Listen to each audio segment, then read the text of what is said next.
restant dans cette série et en parlant des inquiétudes parentales. Être parent n'est pas un jeu d'enfant. Et pourtant, c'est l'une des plus belles expériences de vie. En règle générale, c'est une vraie bénédiction d'être entouré d'enfants. Je voudrais même le dire autrement, nous avons tous besoin d'enfants dans notre vie. Soit en tant que parents, et il peut y avoir des parents de sang, comme des parents de cœur, soit en tant que tata, tati, tonton, et encore une fois, de sang ou de cœur, soit en faisant notre métier, on s'est engagé professionnellement pour être au milieu et entouré d'enfants, soit en s'investissant dans des associations de quartier ou en s'engageant auprès des enfants dans l'église. Bref, on a tous besoin, à un moment donné, d'enfants dans nos vies. Si je suis entouré d'amis, si je n'ai que du relationnel avec des gens de ma génération, excusez-moi, je vais le dire d'une façon un peu familière, je risque de m'encrouter. Parce qu'on a à recevoir des leçons de toutes les générations, y compris des enfants. Les enfants nous maintiennent jeunes. S'il y a bien une catégorie de personnes qui nous poussent à rester à la page, ce sont bien nos enfants, n'est-ce pas? Moi, en tant que papy, je sais qui est l'âne trop.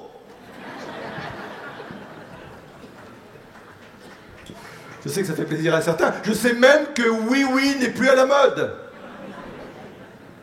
Parce que les enfants, les petits-enfants, sont là pour vous mettre à la page.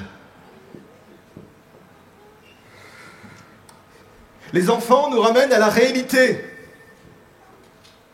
On a tous des grandes théories sur la façon d'élever, de s'occuper des enfants. Et je remarque que très souvent, les grandes théories appartiennent à ceux qui n'ont pas encore d'enfants. Mais combien sont d'accord que les enfants nous ramènent tout de suite au réel? Dormir, manger, caca, pipi, quand ils sont bébés. Et quand vous êtes au contact des enfants, vous êtes forcément rattaché au réel. Ils nous aident à travailler notre caractère. Qui mieux qu'un enfant peut nous pousser à bout? Oh! Au bout de notre patience, au bout de nos raisonnements, avec le pourquoi? Parce que. Au bout de notre égoïsme, parce que si je suis entouré d'enfants et que je n'ai pas l'esprit de sacrifice, ça va être très compliqué. Il nous ramène à la simplicité de la vie, il nous ramène à l'humilité. Qui n'a pas 30 ans, 40 ans, 50 ans et plus, s'est retrouvé à genoux en train de jouer aux voitures avec un enfant. Et parfois même l'enfant est passé à autre chose et vous restez à jouer aux petites voitures.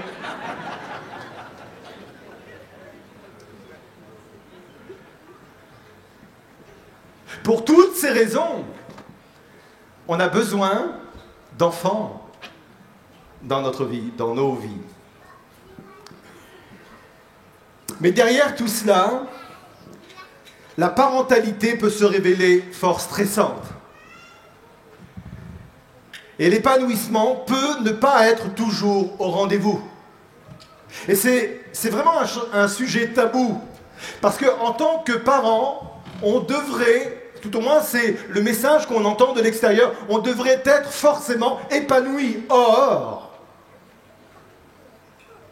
pour certaines personnes, pour certains parents, l'épanouissement n'est pas au rendez-vous. Parce qu'il y a une charge émotionnelle, parce qu'il y a une pression de plus en plus importante, intense. Cela dû à la société dans laquelle on se retrouve, mais également au fait que l'on veut tous le meilleur pour nos enfants. Ça commence même pendant la grossesse. Il faut surveiller son régime alimentaire. Il faut lire beaucoup de manuels pour être au top quand l'enfant va arriver. Et ne pensez pas qu'il n'y ait pas de méprise. Je ne suis pas en train de porter un jugement de valeur. J'explique simplement pourquoi il peut y avoir une pression incessante.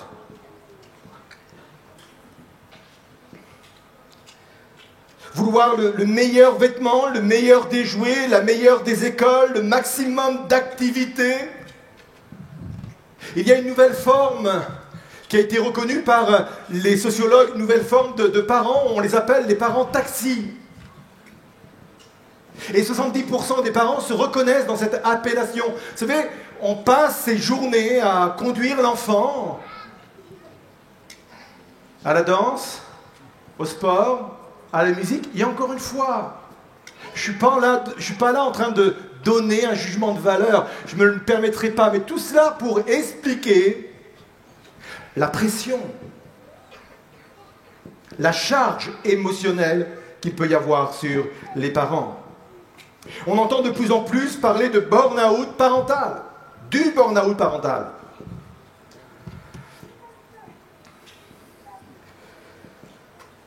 Le moteur qui nous pousse à vouloir en faire toujours plus se résume en un seul mot, c'est le mot peur. La peur qu'il leur manque quelque chose à ces enfants que l'on aime. La peur qu'ils ne soient pas assez armés pour affronter la vie. La peur de se retrouver en difficulté ou en danger. Et j'en passe. La peur vient alourdir nos cœurs. Et je vais vous encourager, ou peut-être même vous achever, je ne sais pas. Mais ça ne va pas s'arrêter avec le fait qu'ils vont quitter un jour la maison. En tant que parents, même quand nos enfants quittent la maison, il y a toujours ce type d'inquiétude. J'aime dans la prophétie de Siméon, vous savez, Siméon, c'est ce vieux prophète-là qui a accueilli les parents de Jésus quand ces derniers l'ont apporté pour le présenter au temple. Il va donner une prophétie dans Luc 2, verset 34. Il va dire, c'est Siméon béni et dit à Marie sa mère, sache-le, cet enfant est destiné à être pour beaucoup en Israël une occasion de chute ou de relèvement. Il sera un signe qui suscitera la contradiction. Ainsi seront dévoilées les pensées cachées de bien des gens. Et il met le doigt sur une souffrance de mère pour un enfant qui aura à cette époque 33 ans. Et il va dire ceci, il s'adresse à Marie, tu auras le cœur comme transpercé par une épée. C'est pour ça que je dis que parents, c'est une grande responsabilité, c'est un poids qui est sur nous aussi, qui peut conduire à de l'inquiétude quand ils sont à la maison, mais quand ils sont adultes également.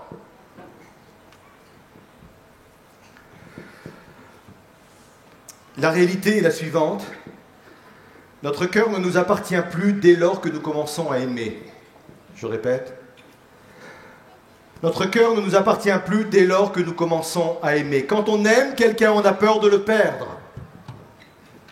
Quand on aime quelqu'un, on a peur qu'il lui arrive quelque chose. Quand on aime quelqu'un, on a peur de ne pas être à la hauteur de son amour. Alors le diagnostic a été posé. Bien entendu, nous sommes là pour apporter des réponses. Comment échapper à cette peur ? Pour toutes les peurs, écoutez bien, rationnelles ou non rationnelles, il n'y a qu'une clé. Généralement, quand j'enseigne, j'apporte plusieurs clés, j'apporte plusieurs solutions, je propose plusieurs solutions, mais dans ce cas de figure, pour vaincre l'inquiétude parentale, il n'y a qu'une seule clé. Cette clé, c'est la foi. Vous pourrez faire le tour de tout, vous pourrez penser à toutes sortes de choses. La seule clé qui demeure, c'est la foi. Hébreux 11, verset 23, il est dit ceci, et le chapitre 11 de Hébreux, c'est le chapitre des héros de la foi, il est dit ceci, par la foi. De quelle foi il est question? De la foi des parents de Moïse. Par la foi, Moïse, après sa naissance, a été tenu caché pendant 3 mois par ses parents, car en voyant combien cet enfant était beau, et c'est bien plus qu'une beauté physique, qu'il voyait au travers de cet enfant le potentiel et l'appel qu'il y avait sur sa vie, ils ne se sont pas laissés intimider par le décret du roi. La seule clé pour vaincre l'inquiétude parentale, c'est la foi. En quoi a consisté la foi des parents de Moïse? J'ai 3 réponses. Elles vont être courtes. 3 réponses. La première, la foi consiste à faire sa part. Les parents ont fait leur part. Ils ont caché l'enfant pendant 3 mois. Pourquoi l'ont-ils fait? Parce qu'à cette époque-là, un nouveau roi, un nouveau pharaon est arrivé en Égypte. Et ce pharaon a regardé d'un mauvais œil le peuple hébreu et a donné cet ordre de tuer tous les enfants mâles qui naîtraient. Et avec la complicité de 2 sages-femmes, les parents de Moïse ont réussi à sauver leur enfant. Tout au moins provisoirement. Parce que pour cela, il fallait qu'ils le cachent. La foi consiste à faire sa part. Ils ont caché l'enfant, ils l'ont préservé des dangers extérieurs, ils l'ont nourri, ils l'ont vêtu, ils l'ont soigné. Ils ont été, bref, des parents responsables.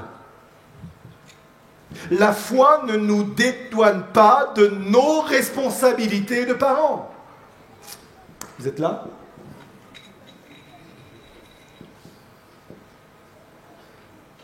Faire sa part, c'est aussi faire sa part d'erreur. Bien entendu, il y a des conséquences malheureuses pour des décisions stupides. Et nous devons faire nos efforts pour être des parents responsables. Mais écoutez bien ceci, c'est très encourageant. L'avenir de nos enfants ne repose pas sur le fait que nous fassions tout bien. Je le répète, l'avenir de nos enfants ne repose pas sur le fait que nous fassions tout bien.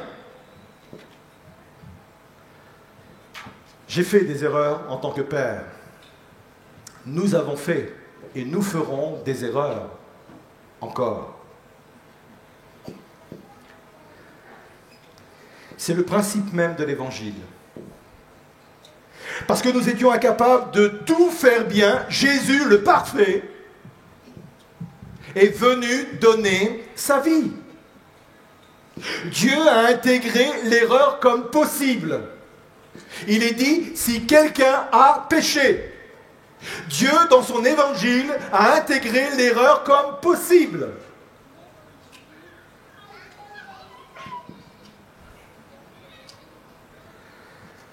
En quoi consiste la foi des parents de Moïse? 1. La foi consiste à faire sa part. Deuxièmement, la foi consiste à lâcher prise avec nos enfants. Exode 2, verset 3, quand elle ne parvint plus à le tenir caché, c'est la mère de Moïse. Elle prit une corbeille en papyrus, l'enduisit d'asphalte, de pois, et y plaça le petit garçon. Puis elle déposa la corbeille au milieu des joncs sur la rive du Nil. Vous imaginez la dose de foi qu'il a fallu?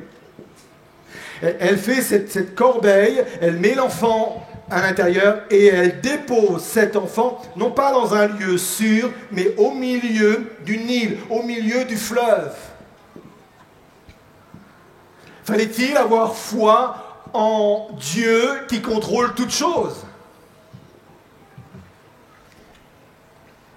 Dans notre vie de parents, ce geste, nous le répétons plusieurs fois. quand on laisse le bébé pour la première fois chez la nounou. Vous savez, des parents qui nous disent, surtout des mamans, mais aussi des papas maintenant, vous savez, les papas, ils sont plus aussi costauds qu'avant. Qui nous disent, mais j'avais l'impression de l'abandonner, quoi. Bon, c'était la nounou quand même, hein. Et ça se répète quand, pour la première fois, on les met à l'école, à la maternelle. Ah, les rentrées d'école sont terribles pour les parents. Bien plus pour les parents que pour les enfants. Hein. Que dire quand ils arrivent au collège? Que dire quand ils arrivent au lycée? On imagine tous les dangers qu'il y a derrière. Que dire quand ils arrivent à l'université? Que dire quand certains enfants nous font l'affront d'aller étudier à l'étranger? À chaque fois, c'est le même geste qui se répète, c'est déposer nos enfants dans le fleuve, qui n'est pas le fleuve du monde, mais le fleuve de la providence divine. Ah, il faut une dose de foi. C'est pour ça que je vous dis, il n'y a que la foi. La foi consiste à croire que quand nos enfants nous quittent des yeux, ils demeurent sous le regard de Dieu. J'aime l'histoire d'Agar, Genèse 21, versets 16 et 17. Puis elle alla, Agar, s'asseoir à l'écart, à la distance d'un jet de flèche, car elle se disait, je ne veux pas voir mourir mon enfant. Elle s'assit donc à l'écart et elle se mit à pleurer. La mère pleure. Dieu entendit l'enfant crier. La mère pleure, mais Dieu entend l'enfant qui crie. Et du ciel, l'ange de Dieu appela Agar. Qu'as-tu, Agar? Lui demanda-t-il. N'aie pas peur, Dieu a entendu l'enfant crier là-bas. J'aime cette façon dont le texte est abordé. La maman est inquiète au point qu'elle pleure. Mais ce n'est pas la maman qui pleure que Dieu entend. Dieu entend le cri de l'enfant. Parce que Dieu porte une attention particulière à nos enfants. Quand nos enfants nous quittent des yeux, quand ils vont chez la nounou, en maternelle, au collège, au lycée, à l'université ou à l'étranger, Dieu a un regard attentionné sur nos enfants. Et quand ces enfants passent par des difficultés ou des situations compliquées, Dieu vient rassurer la maman. Vous êtes là?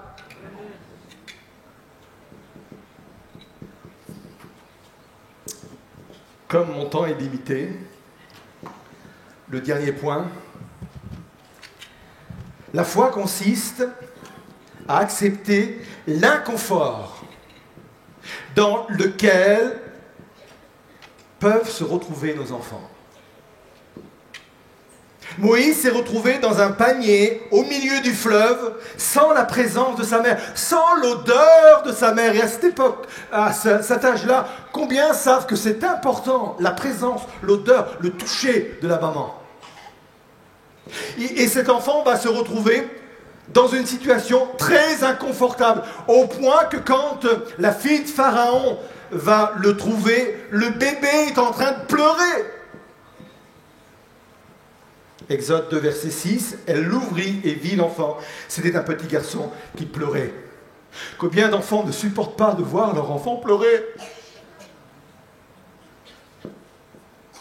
Et là, il était dans l'inconfort, il pleurait. Tellement inconfortable, tellement dur pour lui, qu'il pleurait en tant que bébé de 3 mois. Écoutez bien ceci. La vie ne sera pas toujours confortable pour nos enfants, il faut l'entendre.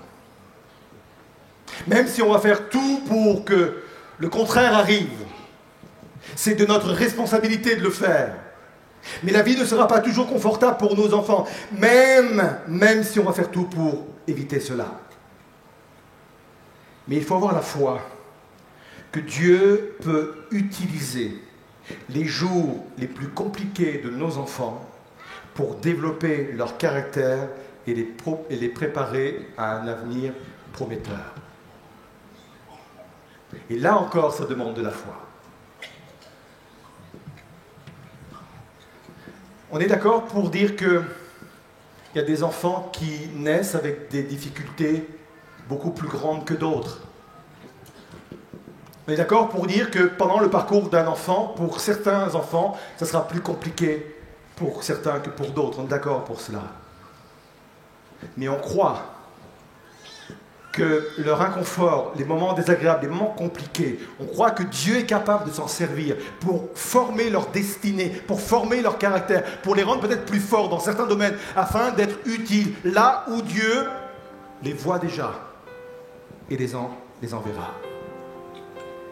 Dieu sait construire nos plus belles qualités sur les failles de notre enfance. Je parle par expérience. Dieu sait construire nos plus belles qualités sur les failles de notre enfance. Je vais conclure.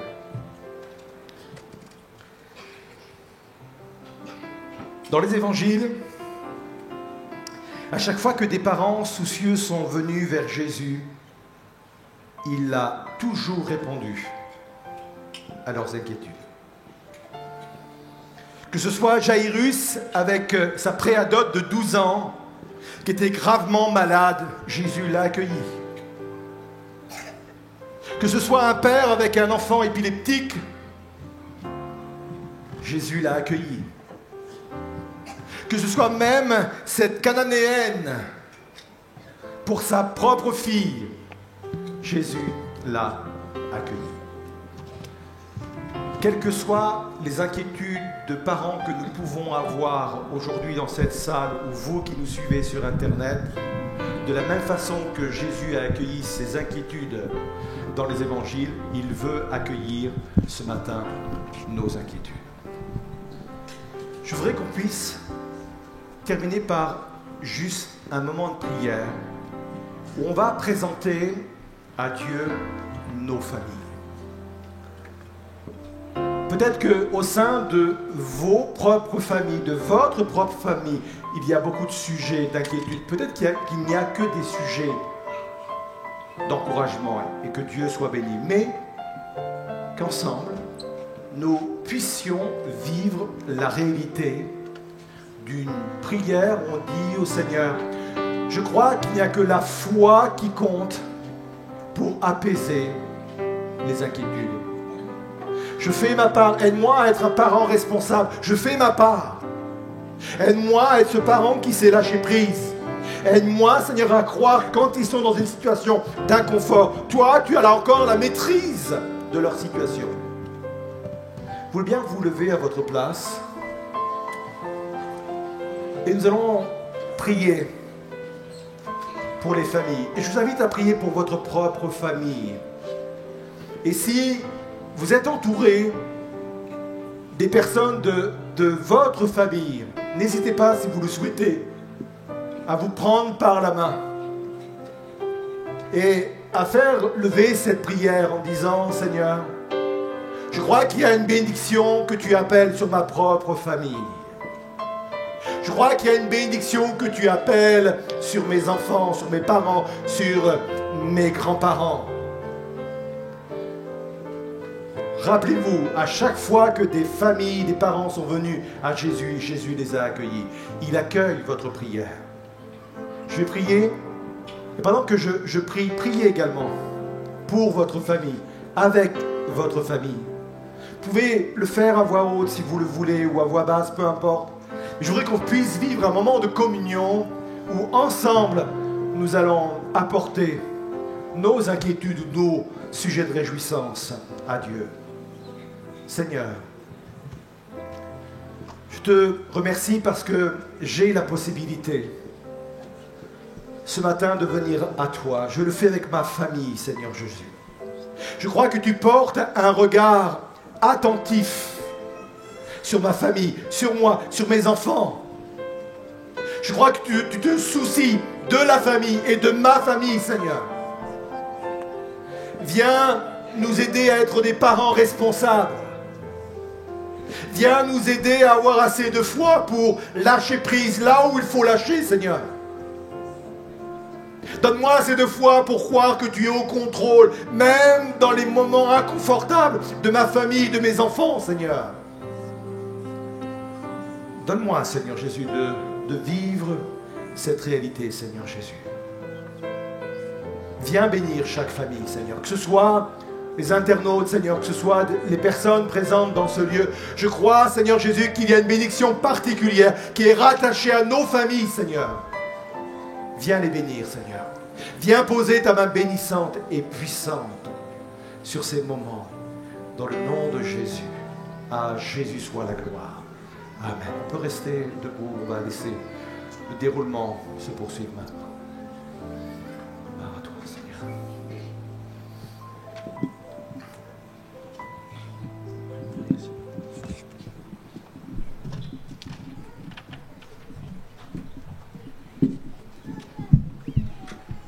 Ça va la forme? Ça va toujours? Je sais pas vous, mais déjà on s'est pas encore présenté. Moi c'est Réna. Moi c'est Tricia. On pense qu'il est bon de garder les paroles de Dieu dans nos cœurs. Je sais pas si vous avez reçu à l'entrée, les enfants, un petit badge pour vous aider à vous remémorer du verset, enfin retenir le verset toute la semaine. Vous pouvez le mettre dans votre sac, dans votre poche, dans votre trousse. Il est magnétique, donc vous pouvez même le mettre sur votre frigo. Et donc ce qu'on va faire ensemble avec ma sœur, c'est qu'on va vous apprendre le verset. Donc Philippiens 4,6 avec des gestes. Donc juste faites-le avec nous. Franchement, faut pas avoir honte. On est tous ensemble et voilà. Donc on va vous le montrer une fois et puis on va le découper en 2 parties. Ne vous inquiétez de rien, mais en toute chose, faites connaître vos besoins à Dieu par des prières et des supplications avec des actions de grâce. Et la paix de Dieu, qui surpasse toute intelligence, gardera vos cœurs et vos pensées en Jésus-Christ. On refait la première partie.